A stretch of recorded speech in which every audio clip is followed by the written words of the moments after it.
Hello, this is the Lost Lake Run webinar series. The Lost Lake Run is a 16-mile mountain race that raises money for the Cystic Fibrosis Foundation. The Lost Lake Run is held the fourth Saturday of each August, and the 2020 Lost Lake Run will be held August 22nd. The Lost Lake Run webinar series invites a wide variety of speakers to talk about different aspects of trail running, training, nutritious, and also cystic fibrosis. For more information about the Lost Lake Run or the Cystic Fibrosis Foundation, please see the notes below. I hope you enjoy this webinar.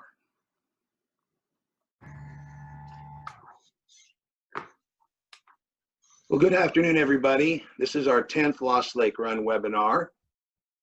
This afternoon, we have with us Mark Iverson from Skinny Raven Events and Timing. And Mark has been working with the Lost Lake Run for several years. We'll go through some of that history here in a bit. But he's going to share with us today some of his perspectives on racing technology as a timer, personal gadgets, and also maybe we'll talk a little bit about virtual events. So good afternoon, Mark. Welcome to the Lost Lake Run webinar. Thanks for having me. Oh, it's good to be here. Yeah. So I always like to start off with what I call the origin story. I'd like to, from birth to now, tell me about how you've come to be a race timer, your history with running. In high school, did you do sports? When you were a little kid, were you running and skiing? So just kind of give us your history. Yeah, well, I was very fortunate to grow up in a small Colorado mountain town, Steamboat Springs, Colorado. Super outdoors, super active, lots of skiing to be had. So I grew up skiing from pretty much the time I could walk. And then in the summer, playing soccer, baseball, golf, the works, really active, easy to get outside, and a lot of opportunity. I found my way. I raced both alpine and Nordic skiing growing up. We didn't have a lot of competitive racing until high school or middle school, high school. In town, small trail run series, but other than that, not a lot. So most of my running was done as Nordic ski training as I kind of aged into middle school and high school. I raced alpine and Nordic until the 5th grade, I think, and then I kind of chose Nordic skiing as my focus and passion, and then raced cross country running and track as part of training for cross country skiing. So, and then into high school, my coach retired in Steamboat, and I was still looking to train at a high level, and our program was small. We were losing some athletes, and I moved up here the very first year they did early honors at Alaska Pacific University. And it was a fortunate and unique opportunity that it just started that year as a high school senior, and was able to start training under Jim Galanes at the APU Nordic Ski Center back in 2000, 2001. And then, to pursue skiing and try to make, World Juniors, Olympic track. And then after a few years there, I finished my degree at Montana State and skied NCAA for a couple of years, and pursued post-collegiate skiing as we like to say, like, professional Nordic skier, which is, I supported the habit. And I trained out of Colorado for a few years and moved back up here, and shortly thereafter rejoined the APU program and raced until 2013. So, when it comes to running, most of my running had always been in tandem with ski training. Yeah. As we talk about running, that's an impressive resume, but one of the things that I think you've only run the Lost Lake Run once, but you did it in 1:38:36. I mean, it's like, I guess if you're going to run it once, running under 140 is the way to do it. How did you train for that? What was the genesis of that race? As I recall, it was a summer with APU that we were doing a lot of high interval training. We do every month we do a testing sequence that included, I think, 3 days of very intensive interval type training and physiological testing, lactic acid levels, heart rate combined. And we had worked all summer to sort of in this period of periodization of training, and Lost Lake happened to fall that year on a week we were going to do heavy testing. And so we were basically a little bit geared up to be, performing at a pretty high level, not peaking by any means. But I talked to Erik Flora, the coach at the time, about whether I should complete our normal testing sequence, which would have concluded on Friday, and then go down to Lost Lake on Saturday and run. And we elected not to do the harder running hill bounding type test on Friday and use Lost Lake as my hard effort that week. But part of skiing all summer was trail running for base training, and then hill bounding with poles to mimic like a classic style skiing uphill, and doing a lot of high level 4 and even higher, like what we would call level 5, like almost sprint pace type bounding intervals throughout the summer. So I'm a fairly natural runner. I've improved a lot up here when I started working at Skinny Raven and met and started training with Brent Knight, because I didn't have a lot of peers to run with in Steamboat growing up. And he sort of training with APU and him sort of, and being in the community here where we had some, Jerry Ross and Sam Hill and those guys I would run with periodically, sort of raised my game without really intending to, just going out and training with them. So, there's two things that you brought up that I are kind of repeat themes, but let me just kind of go through those for a second. One of them is this idea of periodization of training, where if I understand what that is you kind of gradually make it more and more intense, and then you have like I would call it a deload or a rest period, a short rest period, and then you kind of go and ratchet up a little bit higher and then try to move it up just a bit more. Is sort of, I would call that like a wave, but is that what you mean by periodization? Yeah. So it is. You can get very complicated and periods within periods and things like that. But at its core, I would say as skiers, we tend to train in a 4-week period. So you have, levels of training that was increasing gradually in intensity, but pretty much all at a relatively higher level, and then taking an easy week to recover and then reap the benefits, and it's not always, it wouldn't always be an easy in terms of volume. So volume may not decrease that much, but maybe intensity comes down for the week. So you're not doing as much intervals, but basically giving the body a chance to adapt to all the work you've done for the previous month. So yeah, so you increase the stress level, the body adapts, you rest it, you increase the stress exactly level. Yeah, and then throughout the year that is also periodized, so within a 4-week period. The other thing you mentioned was training with people as good as or better than you, where you have a running group, and I've heard that theme a few times in prior webinars, where it's if you really want to bring your game up, you got to play with people that are better than you. And it doesn't matter if it's soccer or baseball or running or swimming. It's getting into a program or getting in with a group where they challenge you every day, and it brings your game up. How did that, when you were in Steamboat, were you kind of the fast guy? And then if that's the case, how did that work when you switched over to those kind of programs? For my age, I didn't run track. I probably would have been pushed harder in track, but I stopped running track my freshman year of high school. It's just after a long ski season was a little bit more than I was able to jump into without consistent running. But in cross country, we had a small team, and I was the fastest kid on the team for most of, I think, all of high school until my senior year when I moved up here. But it was like our team was hoping to make state, if we could get a team to hope to make state. And then I moved up here where there's a lot more people in the region and in the town, and I'm running with your Jerry's and Brent's, who were on teams that won state multiple times and were top in the state, and just yeah, I had never trained as a runner, so following those guys and becoming more efficient and just forcing the pace, basically. Yeah. Being uncomfortable a lot. Lisa Keller talked about this and she has running groups and there's different levels, but that, you know, the idea is to try to get into a group that challenges you. Yeah. And you see it in master swimming quite often. You'll go in and you'll see the assignments by lane, and you'll see different groups where they'll go, you know, the fast guys and the almost fast guy, you know, I don't know what they call them, but, you know, you can definitely see that as a trend, and it really does push you. It keeps you moving.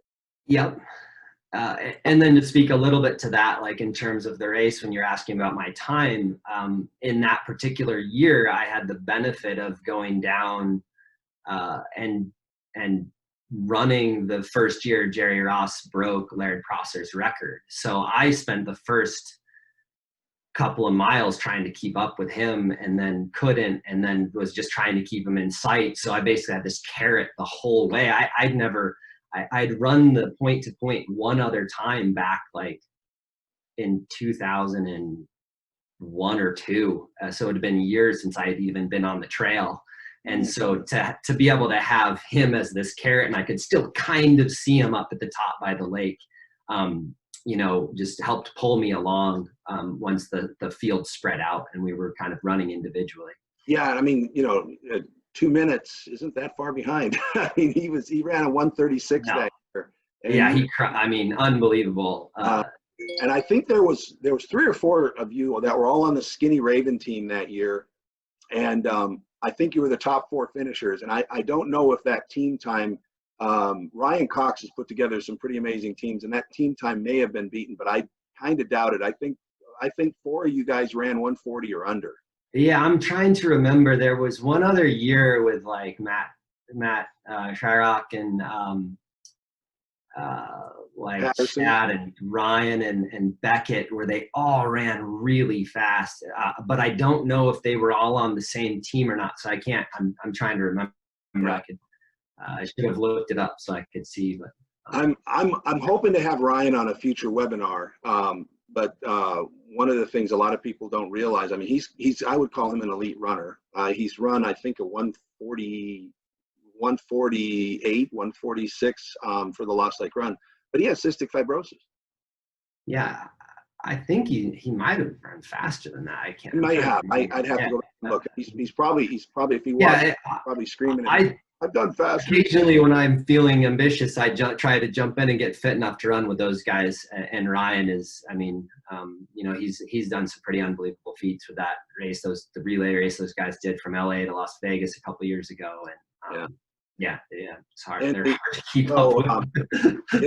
He would be a great person to talk to, and the fact that he has this disease that we're all trying to raise money for. Yeah. I mean, I have only known that for a couple of years at best. So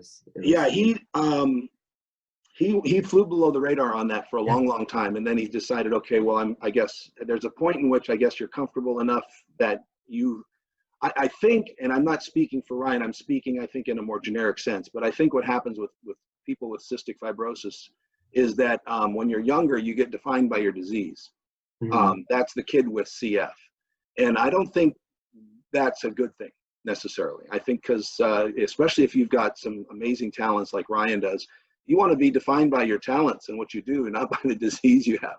So he clearly has done that, and he spent 4 years at Liberty running quite well, and I've kind of followed him. So he's really somebody that is a testament to our testament to those that with cystic fibrosis. Anyway, so as we look now, how did you make this transition from being this runner skier to timing races? Well, I was kind of even before I was winding down as being a skier, I supported my ski racing habit by working at Skinny Raven, which is, they were super supportive. The schedule kind of works because they're slower in the winter, so we had a lot of flexibility to be out of town racing. I was up here training one fall, and I was like running out of money, and I needed a job. And I think I worked the crazy fall sale putting stuff on hangers for a while. And then the next year when I moved back up, my buddy Charlie Renfro worked there for a number of years. It's like, you should apply here, and I did, and was very fortunate to be added to the team. And then in, I think it was 2010, we had the Twilight 12K as a race that Skinny Raven was producing. Jerry Ross was the kind of the originator and the concept of the course, with him and Dan and John Clark. He was busy managing at the time. I think it was when we opened the second store, and Dan asked me if I would take on race directing the Twilight 12K that year, and I'd never done anything like that. And sometimes I say, sure, because you need a problem solved, let's do it. And I had no idea what I was doing. I think it was like less than a month to race day when I took on the helm, and sort of got my feet wet doing that. The next year we were going to add a race or two, and it was making sense, rather than, I think Mike Freese was doing the timing prior to that we were going to get into our own timing equipment. And in 2011, we added, I think, one other event and bought the timing equipment and got trained up on that. I think we timed, and I didn't even do a lot of the timing. Dan was, at the time, Dan Greenhall was also doing some of the timing. And then it just evolved into that. We timed a few other events. When Lisa Keller and Up and Running sort of were ready to step away from the crazy weekend to weekend of timing, and it sort of jettisoned this part of Skinny Raven that we weren't really sure where it was going to go yet. And I got to be a part of that with Brent Knight for the early years. And it was like Dan and Brent and I trying to figure out, what we were doing. And as we added our own events and started timing others, and there was a real boom of, weekend events at that time too. So there's a lot of new 5 and 10Ks happening. So how many weekends do you not work on a typical summer? Let's not talk about a COVID. Yeah, well, right now I haven't worked a weekend since I think it was Frosty Bottom bike race this year. Other than maybe a small giving some race packet stuff out for one of our virtual events. We, at our busiest, I think we had 65 events that we timed or directed or assisted in some other fashion in 1 year. So really we're going every weekend between the first week of April and the Zombie Half Marathon in October. So my goodness, there's a lot of events, a lot of weekends where we're at 2 events in a weekend. And then some we have multiples in a day. Whenever I'm down at timing at Lost Lake, Matt, who's my right-hand guy now, before him, the others would be over at in Soldotna timing the Salteshi invite, now the Skyview invite, for the high school cross-country racers. So once we get into the fall and cross-country kicks up, we're in 2 places almost every weekend doing a community event and a cross-country event. So. Wow. Yeah. Now, I couldn't remember the first year, but I think it was right around 2012-ish when you started doing Lost Lake Run. Yep. And I think when we started, we used to put the chip in an envelope, and then we had them lace it to their shoe, and then that technology's kind of evolved. So now that you put a sticker with the ID thing on the back of the bibs. But let's talk about this kind of maturation of the technology as you're moving forward, where we're at now, how that technology works, when it doesn't work, and then maybe talk a little bit about where you think it might be going. Yeah, so before we timed, whether I think at times Mike Freese had timed your event, I think you had a championship system. Did Lisa and Up and Running crew ever time your event?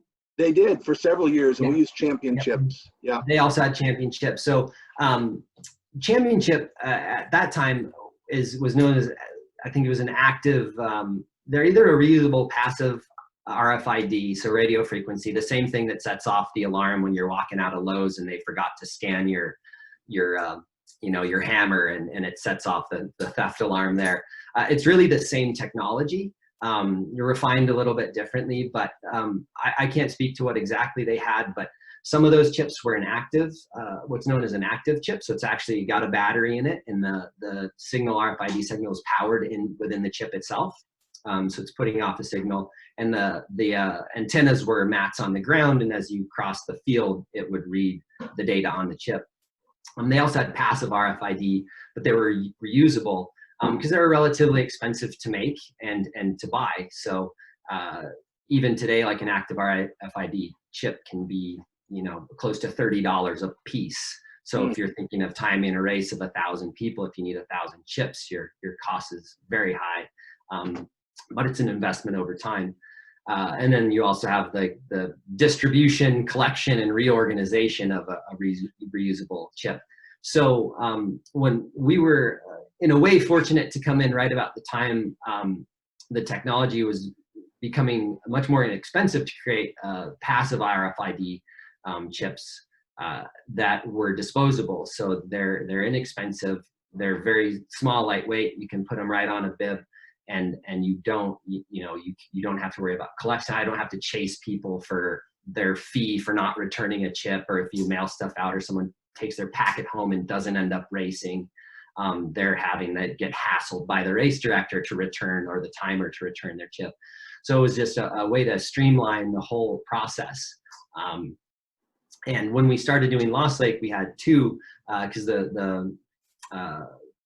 the reliability and their testing during manufacture was such that you wanted two chips on a bib to basically back each other up and to create enough of a strength in the field of reading over the antennas to get reliable timing data. Shortly thereafter, it moved to a single. Their testing and manufacturing was good enough, and their encoding process on these little, I mean, if you look at the whole sticker, a lot of people watching may have done enough races where they've seen the sticker on the back. They're about this long, and really I think I have one right here. So it looks just like this little sticker right on the back, and about, what I would say, about 99% of that is antenna and foam. And then the microchip inside is just this tiny little part that's actually encoded with the information. And so the way the passive RFID works is the antennas are sending up an electrical field, and as the chip passes through it, it charges the chip and is able to read the data within the chip. So wow. and decode it. So you've been able to streamline the whole process and also cut down on some waste as well. By having to put two versus one chip on a bib. So that was kind of the next big innovation in mass participation event timing that wasn't like camera based, because there's a lot of people that use high-speed cameras to time as well. But really for the high density starts and finishes, and the things like we do at Lost Lake, where you have waves that aren't pre-assigned, and you need to know when someone left the start gate, but they're in a group of 150 people leaving at the same time. Right. And you can use this technology to assign people their starts. Yeah, which is great. I like that, because if you're at the back of the pack, it really doesn't make any difference. It's just when you cross the mat. Yeah, it can be, you know, in one way you could have a winner that didn't start with the other people that were competing to win. So in a lot of events, if their wave starts, they actually, in the policies, it says you can't win from a later wave, because we weren't actually participating in the act of racing with the other people. I see. I've heard of some incidents where that's kind of, one group is fighting it out, and then someone from a later wave has caught that group, and they don't really know. Oh, wow. He's going to beat them all. We don't have that problem. We do, though, with the walkers runners. Yeah. You remember, we don't want runners starting with the walkers, because when Jerry Ross broke the record, he ran around 200 walkers. I mean, that's the walkers that are in front of the runners is part of the race. And so absolutely. By starting with the walkers and having a clean trail, that's a disadvantage. That's an advantage to the runner and a disadvantage to the people that have done it prior in terms of their time. So we want to keep it an apples and apples comparison. So yeah, when Jerry ultimately ran a minute 35, in 17 seconds. And when he did that, he was still running around 200 people on the trail, which is amazing to me. And still, I mean, averaging just under 10 miles an hour for the whole entire course. And relative to the previous year when he had broken Laird's record, I wasn't down there the following year when he broke his own record, but my good friend Brent was, and obviously Jerry's my friend too. It was muddy and wet and rainy. And when Jerry ran his first record and I was chasing him down, it was bone dry, beautiful day. We were in the fog, but it cleared. It was a really fast trail. So to go even faster on a slippery trail was, yeah. If even that people haven't listened to Jerry talk about that second race, I think it's really enlightening, because at a part of that race, he actually kind of said, you know, I'm going to kind of give up. I mean, the race was muddy, and I guess he'd fallen a couple times. And then he said, you know, that's not me. That's not who I am. He, you know, picked himself up by the bootstraps and kept going. And then he hits the Lost Lake parking lot. And he goes, whoa, I could be breaking my own record. You know, it was one of those, I think, one of those stories that's kind of enlightening. It's like, you know, even when it does seem like things are really going crappy, don't give up. Keep going. Yeah. You never know where you can. Especially in events of that length. You know, Erik Flora, who coached at APU while I raced there for the second period of time I was there, he always said for 30s and 50K ski races that it's like a storybook, right? There's a beginning, a middle, and an end. And just because the beginning wasn't good doesn't mean the middle and the end can't be, or you might struggle in the middle. It's like you have time to go in and out of feeling bad and feeling better and crumbling and rebounding, even within an hour and 40 minutes to, you know, 2-3 hour race. So there's plenty of time to have ups and downs even within a single effort. Yeah. As a guy who's never run more than maybe 200 feet, that sounds like a marathon to me. Anyway, yeah. So where do you think this technology could go? And one of the things I keep thinking about is like face recognition has become so prevalent. Is there a time when you might set up a set of cameras at the starting line and you just take everybody's face shot and you say, hey, you smile at the camera and you don't even have to have a chip at all? I would suppose that's, you know, very possible. Personally, I'm kind of afraid of those times because, you know, if the cameras are that good at knowing who I am, they're watching everything. Yeah.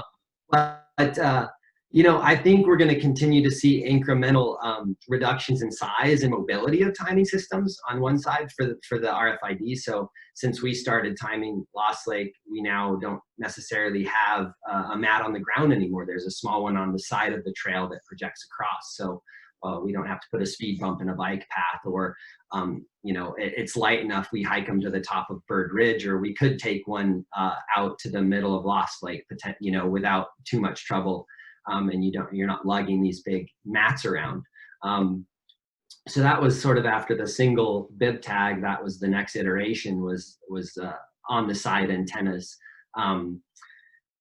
I think we'll probably go from there. You know, it's hard to say what you know, how good things are going to get in terms of facial recognition. I think comes up with, you know, it's got to be good enough to get people at different angles, and then you might have dense finishes where, you know, one head is behind another as they're crossing the line. So there's some challenges to work out in regards there. But you know, there's some talk about like universal chips where you can, you know, if you're in a community, you can be issued a single chip, and it, you know, whether it's tied into your watch or something like that, you can bring it and you don't have to check in necessarily and get a bib, but you can just show up wearing the chip you've been issued for the season. You know, we kind of do that with, at times I've done that with the mountain bike series up here, where you get a bib in the beginning, you use the same chip all year. But just on a little different scale, where you could go to any event, and as long as you were signed up, it would know who you were. Like maybe you input your own chip. There's some oversight stuff there that you'd want to know, that like I didn't give my chip number to this really fast guy who I'm, you know, sending out to win the age group award or whatever.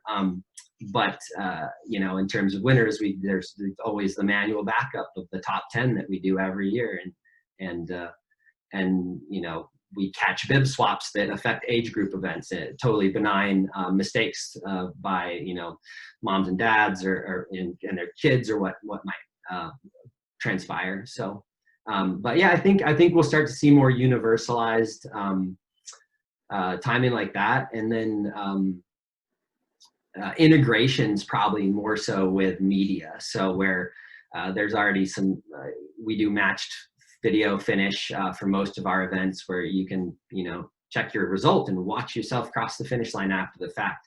There's some companies out there that with QR codes on bibs have cameras all over the course and will actually manufacture a video of your whole event, including still images for you. And it's all done with algorithms and timing data rather than, and identify of a QR code on a bib that it can see in the images and the videos, and it edits a short video for you. So that's stuff that exists already. If you want to have the infrastructure and pay to have the cameras everywhere. So I think we'll just see that become more ubiquitous and easier to deploy at events. And so right now it's more augmenting what we do with the timing data rather than another giant leap forward in the technology that we're using to produce the times. Well, I think that's exciting that people can, I think people like to see their finishes. I think they, they can see a portion of them on the trail, and I think those are rewarding. A lot of people work very hard for a very long time to compete in events, and it's a big deal, and I appreciate it. So that's now. You mentioned that potentially these chips could be integrated into like a personal device, maybe like a watch. Mm-hmm. What kinds of gadgets and things are you seeing now that runners are using, or skiers? And what's your opinion on them? Are they helpful? How can they be used? And then how do they help on race day?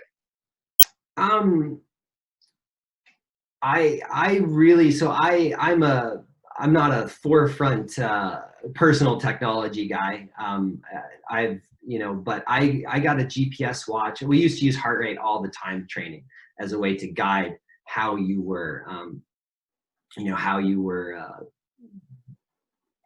the level of effort. Yeah, the level of effort throughout your training.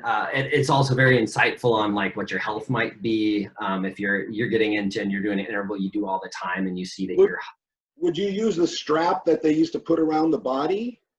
Yeah, and I still do. They're integrating them much more right into the watch, but they're still not quite as accurate as a chest-mounted strap. I don't have any experience. Garmin makes an arm-mounted strap that monitors as well. I think that's probably a little bit better, but the folks I run with that use the wrist mount, it's like take it with a little bit of a grain of salt. It does bounce around a little more. It's less consistent in my experience. Mm-hmm. But yeah, so you can use that was sort of the first foray into like on the wrist monitoring of your data. GPS have been around in some form now. Back in the early 2000s, I remember people had these pretty big square things on their wrist that could track their speed, and in skiing, speed is relative because condition and course type are so vary so widely. And running, as I retired from skiing and got, did some more running events. I did a trail marathon and a road marathon, and towards the end there, I trained for a couple 5Ks, especially in the longer distance for training, like. Being able to know your pace right on your wrist with a GPS is very valuable. It really helps you sort of control how fast you are training. It's not just a feeling of effort, which is a little more nuanced. And if you have a bad day, you feel bad and you're going slower. You have a good day, maybe you're going faster than your legs would want to be running that day. But with the pace right on the wrist in a lot of these GPS, and they've become so small now, I just wear mine as an everyday watch. I have relatively big wrists, but my wife, who does not, it's really not any bigger than her favorite small watches that fit her well in the past. And so she has her GPS. right there as well. So you can wear them all the time. They're not the big chunky devices they were years ago. And then they, because we can wear them all the time, you have this activity tracker benefit too. So you can see how many steps you're going that day, you know, sleep data, things like that. So you can use a lot of these tools. As a retired athlete, I don't have a regimen anymore, and I'm not training to like daily look at these or use the data much. I use it for more like instant feedback, kind of how I'm feeling. And then when I was training for a marathon, it really kind of came in handy in terms of setting the pace. I wasn't really experienced with going out and training to paces rather than intensity and feeling of intensity. So that was very helpful. Now, once you were able to see your pace on a device, and you've been for years kind of training to your own intensity and your own feel, were you surprised at the variation in pace relative to how you felt? I mean, I think not so much, just because I trained for so long. I kind of understood that some days you go out and your heart rate's suppressed and you don't feel good, but you're going as fast as you normally do, or otherwise, you know, you feel really good and you're just crushing and you feel awesome, but you need to keep it reined in a little bit. So it wasn't a big surprise to me. I found it very valuable for controlling the longer workouts and then controlling the race. So when you're doing a half marathon or a marathon, like I would say most people go out a little too hard, and being able to, you know, through training, figure out what you're prepared to run and then stick to that plan on race day can really help. And that's not to say you don't want to press and maybe reach a little bit for how fast you're going to run, but it just helps you be a little bit more disciplined. So when the start goes and you're so excited and you run that first mile 20 or 30 seconds faster than you should have, you know it. Yeah. And you can sort of temper that effort. Maybe you do 10 seconds faster than you should have, but you haven't impacted how fast you might be able to run that day. Yeah, and keep your energy stores and reserve. So you mentioned briefly earlier on about virtual races that you guys were involved with Raven. So tell me, what is a virtual race, and from your perspective? and I've looked around. I mean, there's a lot of different versions of a virtual race, and there's about 100 times more now than there was 4 months ago. But it's about the only way we can do an event now, really, because of social distancing and the COVID situation. Now, and then how do you time a virtual race? How do you time it? What's the process? Yeah, so virtual races aren't new. They've of course become way more ubiquitous in the last since March. But it was a way for people to participate in an event without having to actually be there. And for the most part, it was you're buying a race packet of some kind, a t-shirt, a medal, whatever swag they might have associated with the event. And then you go and you do your event on your own. So if it's a 5K, you could do it on your treadmill or the track or the roads in your neighborhood. And then you self-report the time or you mark yourself finished. You know, there were some instances of actual competition based. As GPS trackers have become ubiquitous and apps like Strava and Map My Run are so good at recording courses and giving people pretty complex data at their fingertips. Like, you know, if you run with a Garmin device and upload to Strava, or to the Garmin app itself, you can download the data file that workout produced and on some platforms upload that as the proof that you have completed the event in the time that you say you did. So that's where things have gone now. We haven't done that at Skinny Raven. As we really had no intention of going virtual until this year, and we were, we canceled our Shamrock Shuffle 2 days before the event with really no plan on what to do other than to postpone it, because you just assume you're going to be able to do it in person this fall, right?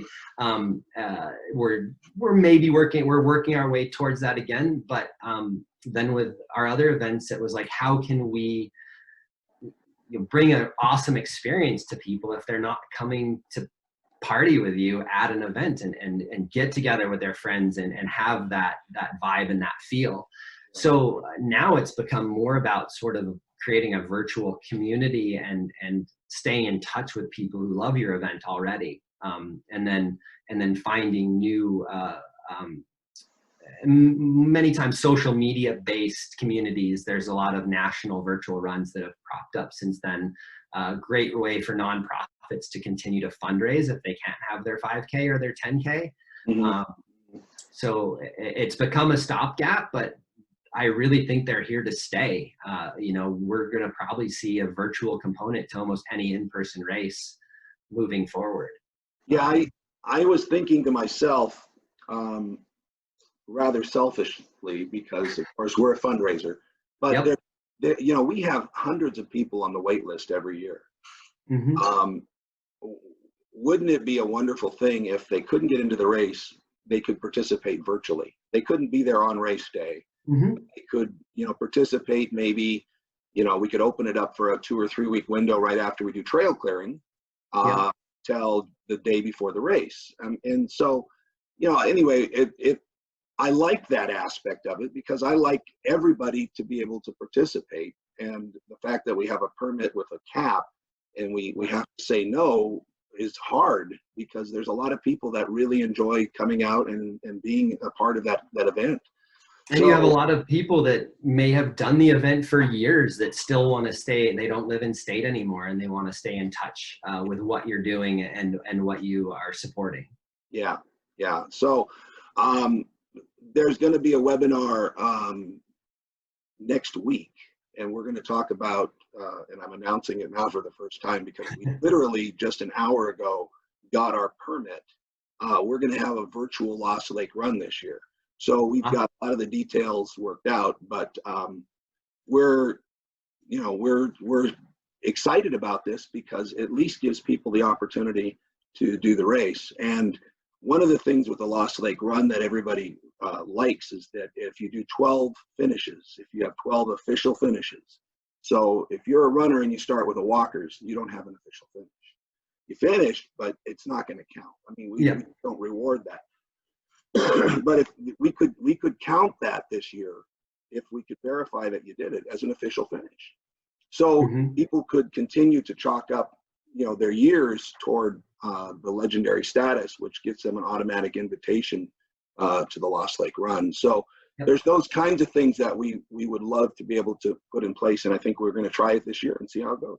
Yeah, and to circle back to sort of some of the technology that allow you to time people other than just self-reporting. People do self-reporting with like upload a photo of your watch or the map that you have done, because that's a little bit easier from a technology standpoint than having like a GPX upload that's, loads into a mapping software. But there are apps and other services out there that you can start your race. So we did this with Twilight 12K for the first time, an app we were going to start to use to augment our in-person events that allow us from an administrative standpoint to track where runners are on the course if they happen to be opted in and running. It's great from a safety standpoint and from a knowledge of the flow of the course, how many people are where at what time. But on the user end, the participant end, and the spectator end, some of these services you can set up automated cheers. So when they cross a GPS-based point, it kicks out a cheer that says go faster, or you're almost at the top of the big hill, or something like that. And then you can allow people to send, literally type in a message and send it to a friend of theirs during their race, and they'll hear it. We don't advocate headphones, but if you just have the speaker or one earbud in while you're racing or something like that, then you can hear this cheer come across. So very useful from both a race director side and a an experience for the participants and spectators. And then it automatically you can set up, I mean, typically they were set on a set course, so you'd upload the map of the course, and as they passed along the event, once they got to the finish, you know, on GPSs are plus or minus, you know, what you have to take when you use a GPS. It's not precise to the second, but once they complete the end, it stops their event and sends their result. You know, they can push their result right up to the results page and the web. With the Twilight 12K, you could redo your event. So we tried twice. I finally got to run this year as it was virtual. So I actually ran the course modified because we used some pedestrian bridges instead of the roads that are closed down normally. But you know, Matt, my coworker, is sending me cheers throughout the race, and then we had we weren't able to run as hard as we wanted the whole time the first try, so we went out and did it again and pushed up a faster result.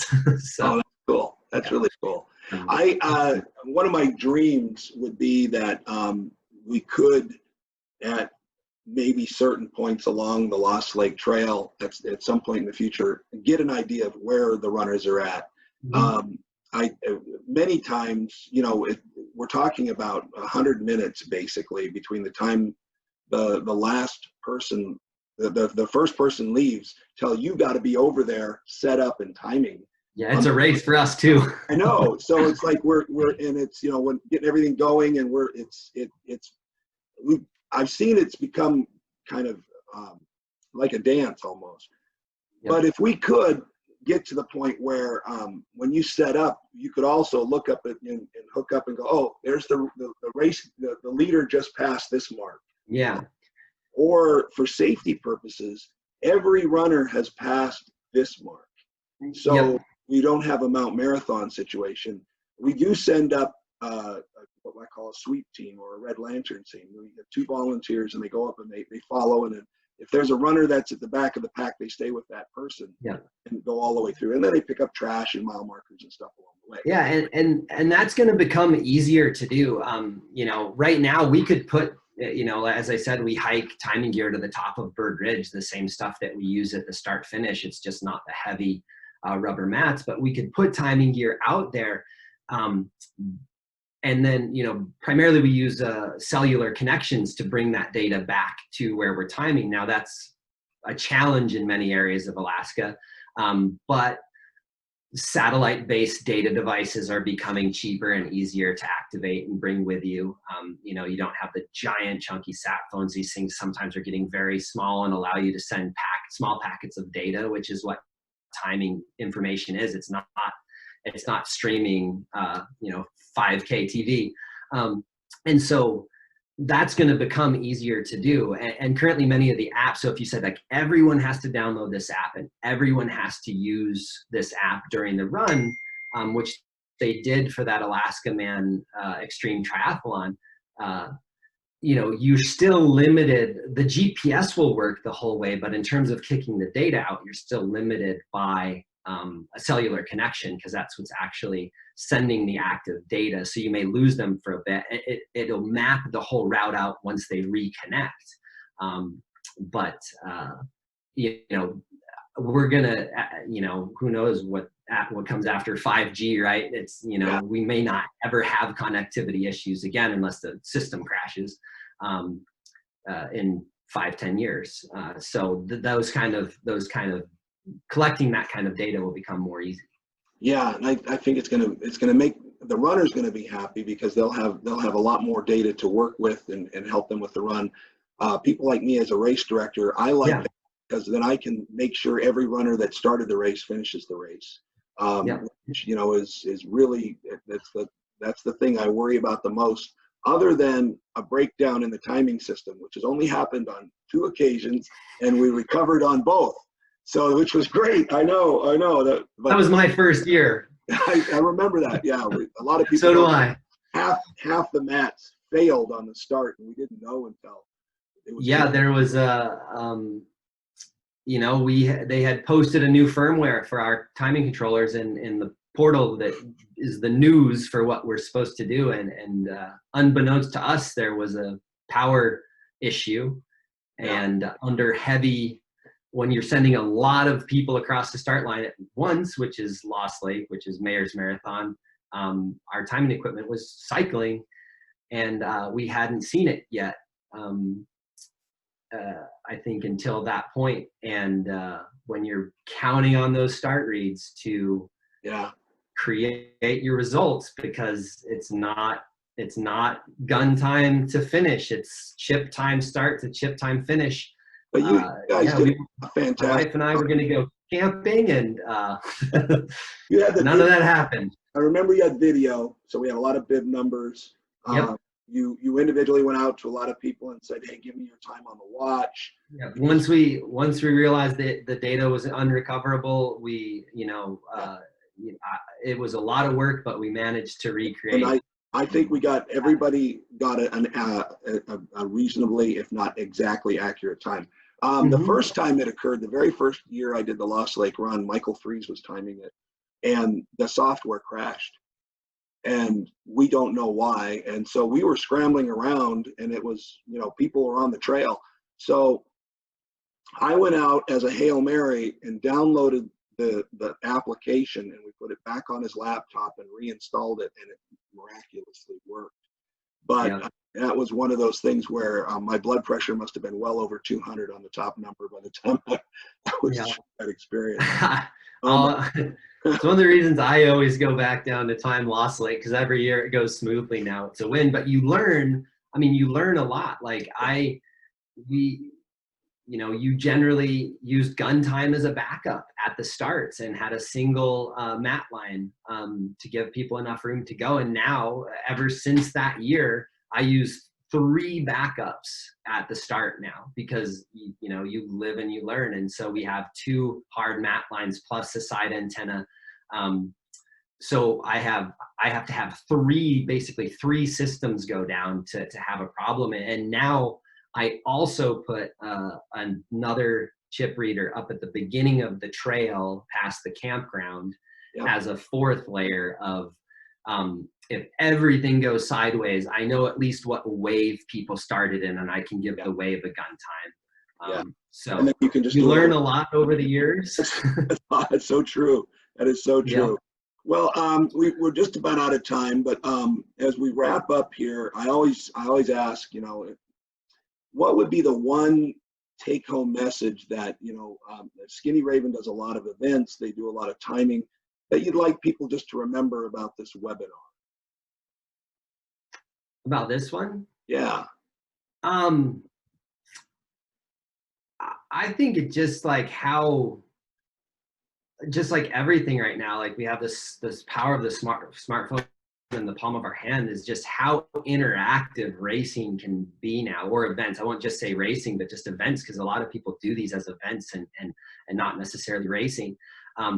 But between like timing text message updates and the way we can interface over social media before and after the events, it's like you don't just show up and run anymore. It's like a whole thing of contact with the community that you're racing with, like you're doing now with webinars. So like what we do as race directors, from like the logistics of creating the race, or the timer as like processing the results, are really just tiny parts of like these whole events that last weeks now, as you're communicating and fundraising ahead and integrating social media and updates and experiences on race day. So it's, the landscape has changed a lot, and it's pretty cool. It keeps us really busy, and there's always a lot to learn.